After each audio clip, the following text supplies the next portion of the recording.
Now on the Locked On Celtics podcast, the Boston Celtics sweep the Cleveland Cavaliers. Jayson Tatum looks good in a little bit of a different stint, and Baylor Scheierman makes Shaq remember his name. Locked On Celtics pod, home of the winners. Baby. Hey, welcome back to the Locked On Celtics podcast, right here on the Locked On Podcast Network. Where is your team every day? Your team is the Boston Celtics. I talk about them Monday through Friday, plus bonus podcasts on the weekend, bonus podcasts throughout the week sometimes too. So make sure you're subscribed wherever you get your podcast. Watch the show on YouTube and get into the comment section there. Thank you for making this show the number one Celtics podcast in the world on the number one sports podcasting network in the world. So thank you for being an everydayer and being with me for all of that. I'm John Karalis. I covered the Celtics for Celtics on SI. I've been covering the team for about 20 years and doing this podcast for 10. Today's show is brought to you by FanDuel. FanDuel is giving you a way to turn that energy into potential wins with a college basketball parlay profit boost.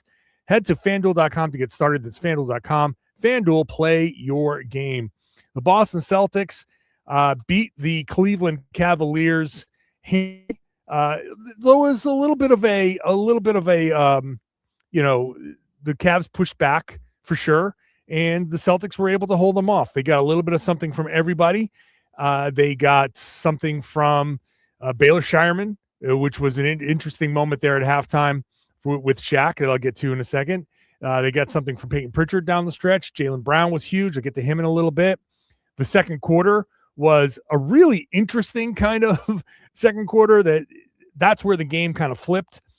But let's start where everybody wants to start right now, and it's Jayson Tatum, who played okay in 27 minutes. So it seems like 28 minutes is the minutes restriction. No one has officially said anything about a minutes restriction until Jayson Tatum, after the game, talking to reporters, who said, the toughest thing for me right now is the minutes restriction. I think he probably wants to play 34, 35 minutes. But it's obvious that he needs time to kind of work his way back in. He played a longer stretch than I expected in the first quarter, played almost 9 minutes, and looked good for most of those 9 minutes, right? 12 points, 4 of 6 shooting, 1 of 3 from 3, a couple rebounds and an assist.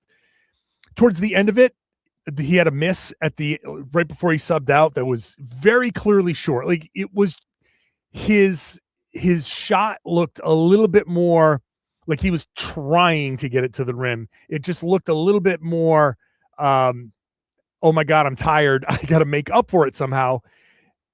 And that all of this is fine. Like, all of it is fine. So he played the 9 minutes, and then he took a long rest, and he couldn't quite get his rhythm back. I don't know if that was because he was tired from the 9 minutes, if he was out of rhythm after playing 9 minutes and sitting for a while.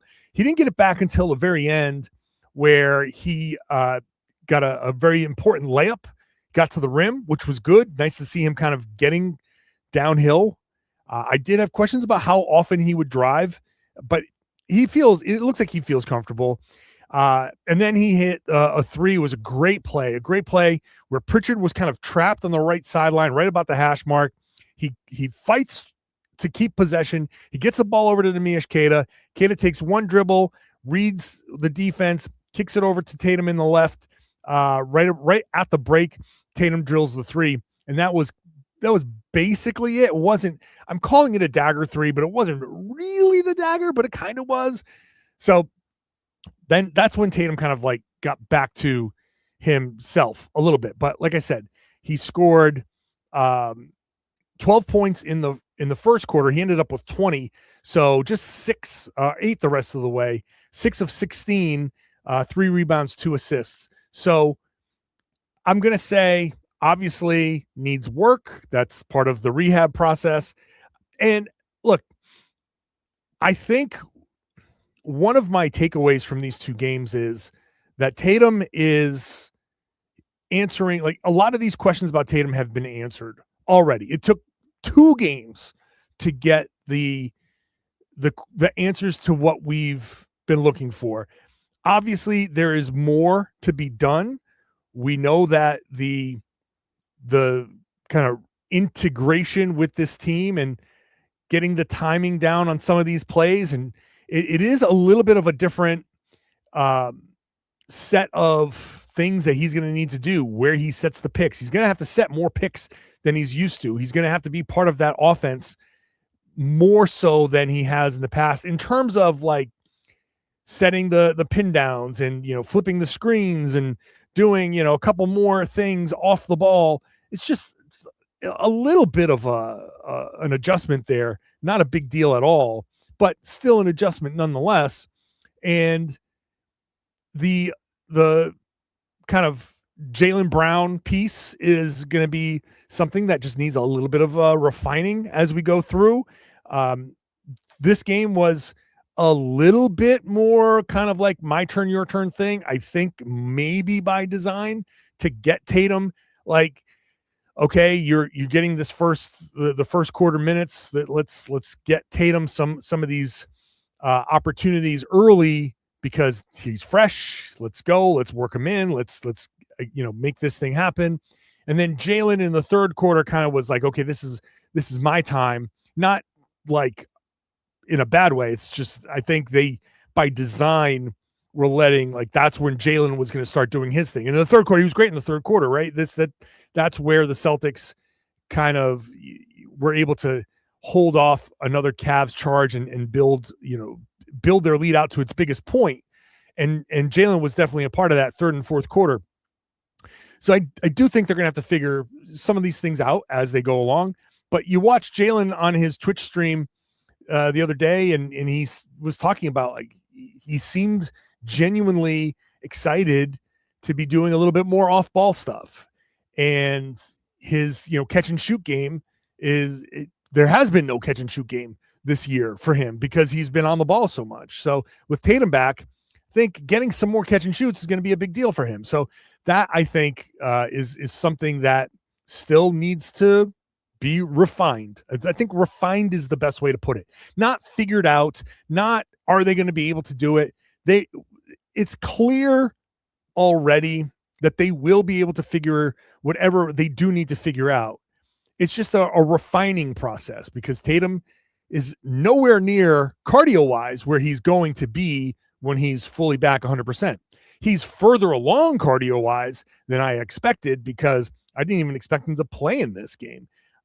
It's obvious that the 27 minutes that he's playing and the fact that he played in this game 36 hours after the last game, I think it's obvious that he made a lot more progress in the practices and the ramp up, the pre-return ramp up. I think he just made a lot more progress in that regard. I think back to Shams talking about how Tatum didn't want to come back unless he was, Jayson Tatum, right? He didn't want to come back as some percentage, which was impossible. He's not 100%. He was never going to be 100% without playing some games and getting those under his belt. But he is closer to looking like Jayson Tatum than I expected him to. I thought this was going to be a much longer, a much more obvious kind of ramp up. Like, I thought we were going to see, okay, Tatum is a little bit more demonstrative of needing some time off. The way they handle it, the way they put this plan together, this has been a great return for Tatum. Just in these two games, I think he's shown enough to say, like, okay, this is going to be Jayson Tatum is back. He gets winded, he gets tired right now, just because that's the one thing that is actually living up to expectations. A human being is not ready to play NBA basketball right away after missing 300 days. That, at least that part came true, but Tatum's progress has been, or where Tatum was coming in is much further along than I expected. It's kind of like Groundhog Day. Groundhog Day, when he goes in to play the piano, and like, I was expecting it to be like the first day where he's just dink, dink, dink. Imagine that teacher, like a year into the process, when he just walks in for his first lesson and he's just banging things out and he clearly needs some work, but you're like, wow, this is your first time? And yeah, that's how I feel. I feel like the teacher who's watching him like, this is only your second day back? Really? Like this has been Groundhog Day for Tatum for 3 months. And just now the rest of us are getting like the first look at Tatum has played this game against the Cavs 30 times. And we're just getting this. This is our first time remembering it. That's how it feels to me sometimes. So really good progress, really good. I'm very encouraged by everything Tatum is doing. No concerns whatsoever. No concerns with him personally, how he looks, no concerns with his fit with the team, none of that stuff. Any questions, anything like that, I think have already been answered. Like the storylines, whatever people have been trying to drum up, it's all answered. It's all done. It's all over with. And as far as I'm concerned, now it's just getting Tatum up to speed physically, just getting his cardio up and just, like I said, the refining of the plays and just figuring out the timing between him and Jaylen and all that stuff. It looked a little bit better against Dallas, probably because Dallas is not as good as the Cavaliers. And it's going to be a little bit of an up and down thing for moving forward. But I have no concerns. And I just feel like anything that I expressed over the 10 months that have been leading up to this, now I'm like, okay, everything answered. Let's just let him get back to it. And I feel like within, a month, right around playoff time, Tatum will just look a lot more like himself, and it'll be just fine. Let's come back. We'll talk about that second quarter, which was obviously pivotal. Jaylen Brown and the rest of the guys, we'll talk about them when I come back.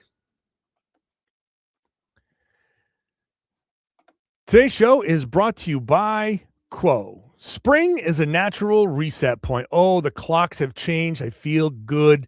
And I know there's one thing that can quietly cost business money, though. It's messy communications. That doesn't feel good at all.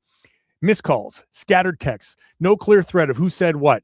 That's why today's episode is brought to you by Quo, spelled Q-U-O, the smarter way to run your business communications. It's the #1 business phone system on G2 with over 3,000 reviews, trusted by more than 90,000 businesses. It lets your entire team share one business number so you never miss a call, text, or opportunity. The part that I love, everything lives in one clean thread. Calls, texts, voicemails, so the whole team sees the conversation. Nothing falls through the cracks. I'm telling you, nothing bothers a customer more than talking to multiple people on a team, and they have different answers, different information.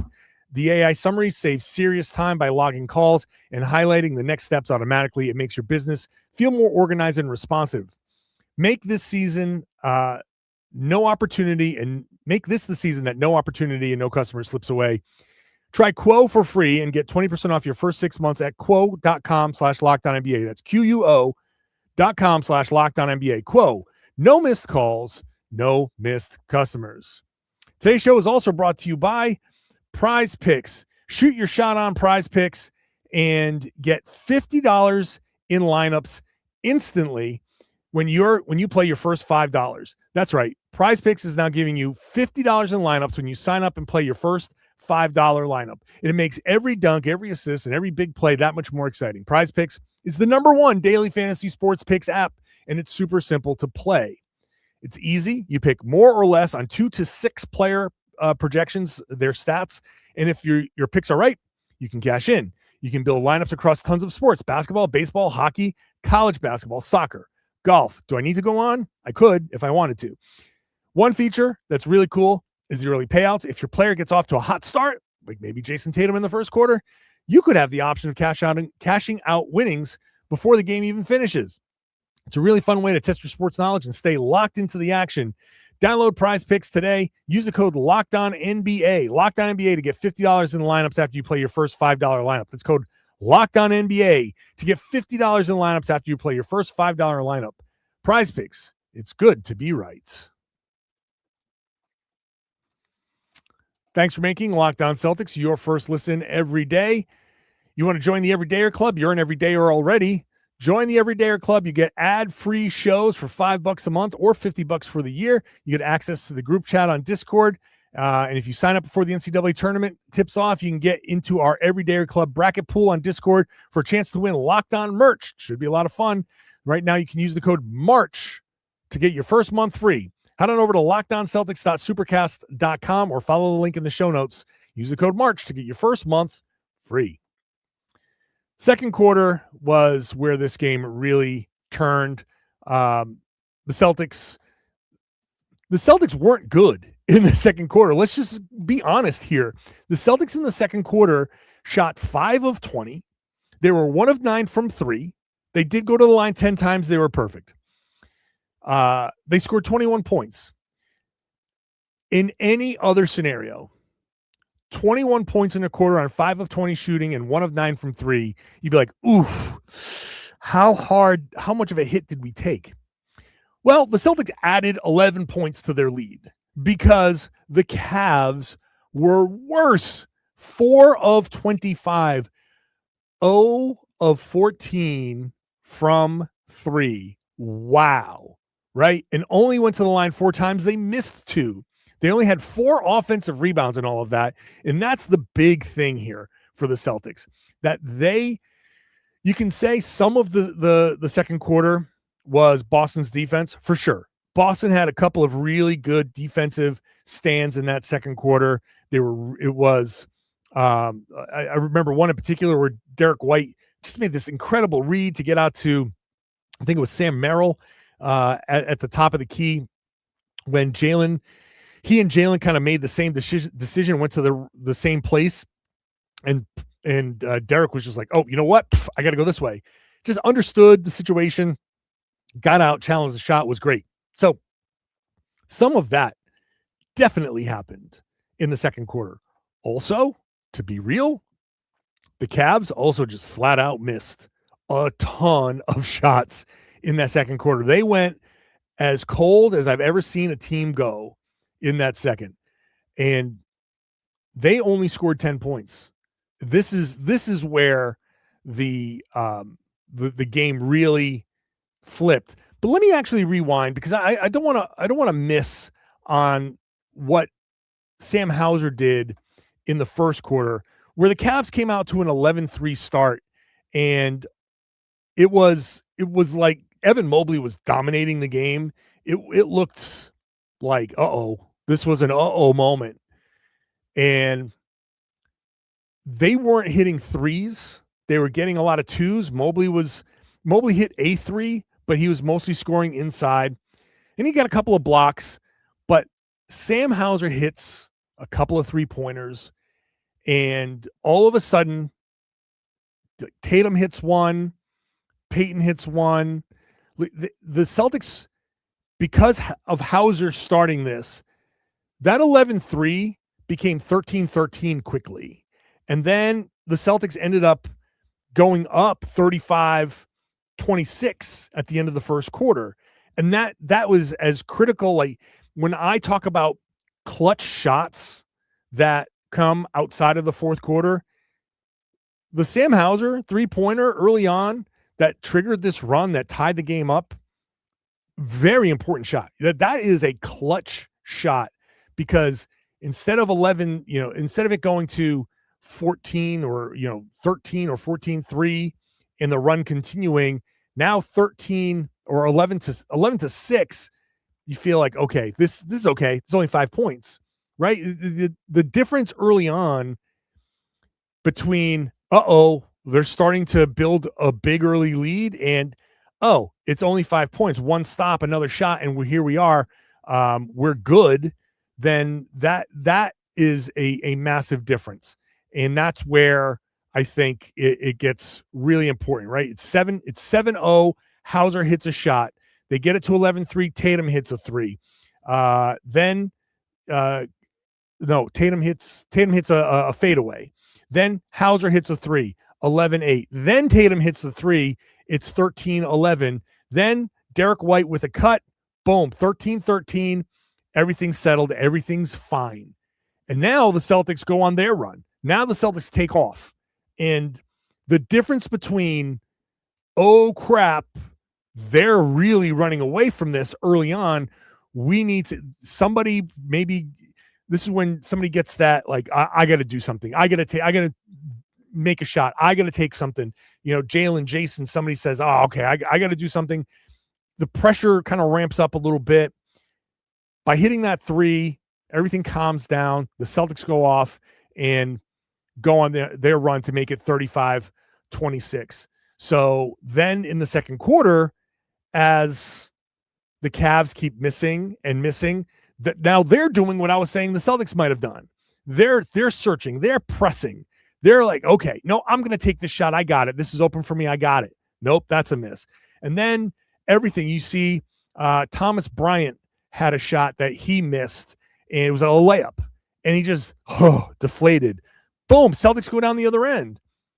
So that's all important stuff there. So that second quarter was massive for the Celtics.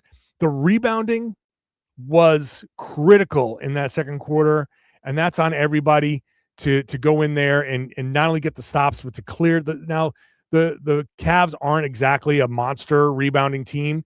They're not going to crash the boards a lot, despite having Evan Mobley, who had a couple, but they're not going to crash a ton. So Nimi with 4 rebounds in that quarter, Derek White with 5 rebounds, defensive rebounds in that quarter. You got everybody kind of stepping up. Pritchard gets a couple, Baylor gets a couple. Those all add up. And when a team is that cold and you can make them go one and done, you don't give them a chance to get that confidence. Critical stuff. That first quarter, the second quarter, those moments set things up for the rest of the game, because now the third quarter can happen. And when I come back, we'll talk about Jaylen hitting big shots. And then it allows you that pad for the fourth quarter where the Cavs start making their run. You get that moment, but you've built up such a big lead because of the early stuff that you did that they don't have enough to come through. So let's come back. We'll talk about Jaylen and wrap up the show when we come back. Today's show is brought to you by FanDuel. College basketball is nonstop. It's March, so we know that there are big games, tight spreads, momentum swings every single night, from early tip-offs to late-night West Coast shootouts. There's always action on the board, and now FanDuel is giving you a way to turn that energy into an even bigger potential win with a college basketball parlay profit boost. You can build any college hoops parlay you want, rivalry games, ranked matchups, whatever fits your tastes. You can mix spreads, totals, player props to match how you see the slate playing out. Then you can apply the profit boost and instantly bump up the potential payout. So you want to go safe, you want to go bold, you want to ride with the team you've been following all season. It's your parlay, it's your style, now with more upside behind it. So go to FanDuel.com to get started. FanDuel.com, when you sign up, make sure you're using the tools that they have available to you. Set your limit, set your budget, whatever you can afford to lose. That's your limit. They will help you gamble responsibly if you go cold at FanDuel.com. FanDuel, play your game. Today's show is also brought to you by Indeed. We know how it goes. There's workplace chaos, deadlines always stacking up. The inbox never gets cleaned out, and you have one position sitting there still open. The pressure is on. What are you going to do? Sit there and hope? No, you're going to get Indeed sponsored jobs. They help you reach the people who actually fit what you're looking for. The skills, the experience, the location. You're not just hoping that somebody comes along. Brad Stevens has scouts. He has people that go out to find players that check boxes. You do the same thing with Indeed sponsored jobs. Just like building a basketball team, they will help you check all the boxes for these candidates. In this minute that I'm talking to you, 27 hires will be made on Indeed across the world, according to Indeed data. Spend less time searching, spend more time actually interviewing the candidates that will check all those boxes. So that means less time, less stress, more results. When you need the right person to cut through the chaos, this is a job for Indeed sponsored job. You will get a $75 sponsored job credit at Indeed.com/podcast. Indeed.com/podcast. Go there right now. Show your support for the show by saying you heard it on Indeed. You heard about Indeed on this podcast. It's Indeed.com/podcast. Terms and conditions apply. Need to hire? This is a job for Indeed sponsored jobs. Thank you for making Locked On Celtics your first listen every day. Go check out Locked On NBA, Locked On NBA Game Night. Game Night covers all the games across the league. Tons of action on Sunday. So get caught up on all of it at Locked On NBA Game Night, and all the big stories, including Jayson Tatum's return, on Locked On NBA. So check both out. They're on the same feed wherever you found this show. It's Jaylen Brown Third quarter was, I think, where he really, the third and fourth quarter were his moments. He had 9 points in the third quarter, 4 of 6 shooting, no 3-pointers attempted. All of them were mid-range. Took a couple of shots to dial it in, but I thought that he got to spots when the Cavs were starting to chip into the lead. The Jaylen and again Sam Hauser. Sam Hauser did it again, right? They found him for a couple of buckets. The lead got down to 13 or so. Hauser hits a couple of shots. Then Jaylen gets going from the mid-range, and all of a sudden, boom, that lead goes up to 26 at one point. And that's just huge, right? That's where you've built your pad. And I know the Cavs made a run in the fourth quarter, but because of what I said before in that second segment, and now Jaylen Brown comes in and is finding his spots. Sam Hauser getting those clean looks. It sets the Celtics up to keep building that lead. So I thought Jaylen had a really, really nice game. He finished, what did he finish with? 23 points, 9 rebounds, 8 assists.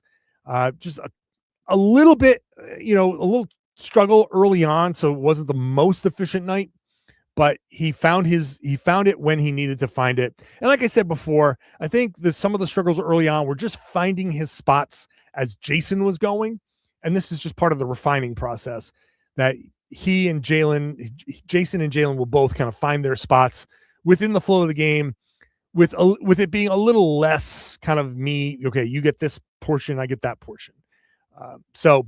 But Jaylen in the third quarter, and especially because Jayson was kind of not in the flow. Again, I'm not sure if it was a fatigue thing or whatever. Jaylen had to be the guy to kind of carry things through, and the Celtics kind of leaned back on what they've been doing all season long. So the third quarter was really important for Jaylen to kind of come through there. And Baylor Scheierman. Now, Baylor, I love Baylor's game, partly because great for him to step in off the bench and find the same level of success that he's been having as a starter. But at halftime, I'm sitting here watching the halftime show. It's halftime, so I'm grabbing a sandwich. I'm just kind of chilling out. Halftime show is on. I'm watching it, and they show a highlight with the Derek White, was it rebound or a steal, and he gets it out to Baylor for a dunk, and Shaq's like, I don't even know who this kid is. And Ernie says, well, it's Baylor Scheierman. And Shaq says, I would never let a Baylor or a Shireman score on me. Because, of course, Shaq has to make everything about him. And so he does the whole I don't know who this guy is bit. And then Baylor comes out in the second half and just goes off. He had the 9 points there in the third quarter, or 6 points there in the third quarter, 9 points in the half. He shot, 3 of 4 from 3 in that second half. He had 5 rebounds. He had 2 offensive rebounds. He was just really big for the Celtics in that half. And every time he was doing it, I was like, does Shaq know who he is now? Does Shaq know who he is now? Because, I mean, even if it's a bit, it's either disrespectful because take the time to watch the game and learn who these guys are, or it's disrespectful this dude's having his moment, his highlight, this is an important stretch for him. He's a young player. Give him the respect of knowing his name and saying his name in the broadcast, man. Come on. That's I find that to be a little disrespectful one way or the other. So I was loving the fact that Shireman was stepping up in the second half. Payton Pritchard, fourth quarter, getting to his favorite spots on the floor. He had 9 in the fourth quarter. So the Cavs start to chip away. They get it down to 8, and you're like, oh man, there's still enough time here for the Celtics to kind of blow this. But Payton Pritchard, as that lead was getting down further and further, 6.5 minutes to go, 94-86. Pritchard hits a 3-pointer. And then Pritchard hits after a Tatum free throw, and it's back down to let's see. Donovan Mitchell hits a floater. It's 98-90. Pritchard, turnaround fadeaway. Then Cavs, great defense. Celtics force a turnover with the shot clock violation. Pritchard, step back, turnaround fadeaway. Same thing. It's getting to that spot over and over and over again for Pritchard. That drive, spin, high arcing fadeaway has become his signature this season. And to see him unleash that multiple times there in that fourth quarter was huge.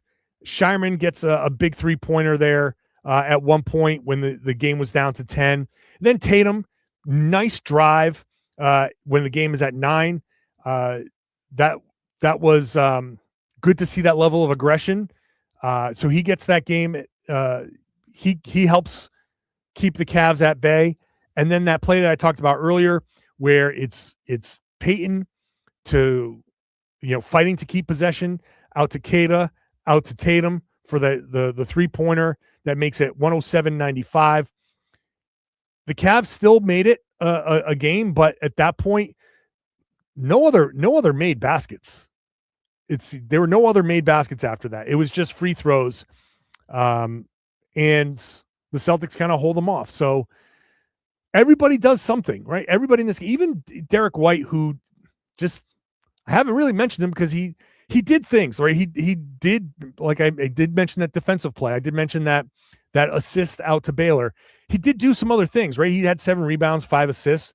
That's nice, but 6 points on 2 of 9 shooting. They didn't need him to do anything, but it still would have been nice. But everybody did something in this game. Tatum's start, Hauser in the first and third quarter, Kata with the rebounding, Jaylen stepping up, leading the team in that second half, Payton in that fourth quarter, Baylor in the third quarter. Everybody kind of had an impact. Luka Garza got in. He got into foul trouble, and maybe not so much. Hugo Gonzalez, 7 minutes, maybe not so much. A tough game for him dealing with James Harden. Look, it's tough when you're a young kid and you got to defend James Harden. Hugo's been defending a lot of guys well. This is a definite learning opportunity for him. The film session is going to be fun for Hugo. So it was a bad Hugo game, but he'll bounce back. No doubt about it, because he's going to be the best player ever. So shout out to, I got a tweet from someone, his name's Tom, I believe, or I was on Blue Sky, and said that this is like the greatest compliment I could get. Said his kids watch too much of the podcast, because not only do they applaud Tom Westerholm when he comes on, when they got to pick which jerseys they wanted, they both wanted Hugo Gonzalez jerseys. So a lot of pressure for me on my take with Hugo and how good I think he's going to be. Because if kids are starting to buy jerseys based on what I'm saying, I'm like, oh, that's a lot of pressure. But I stand by it. So thank you for that note. I do appreciate that. Thank you for listening. Thank you for watching. This is a fun one. Celtics get a big win here. Couple of tough games coming up. San Antonio, OKC. I was going to say, I don't know which game Tatum's going to play in. I assume he's going to play in both now. I'm not going to assume anything with Tatum. He seems like he's ready, and he's going to keep ramping up. I don't know how it's going to go, but at this point, I just expect him to keep playing. I still don't expect him to play back-to-backs. That's the one thing I still don't expect. But the other stuff, I think he's in a good spot. So thank you for listening. Thank you for watching. I do appreciate all of that. Now, the best thing you can do for me, honestly, is if you're talking Celtics with a friend or somebody else, just share the podcast and tell them that they should be watching and listening to the Locked On Celtics podcast right here on the Locked On Podcast Network. It's your team every day.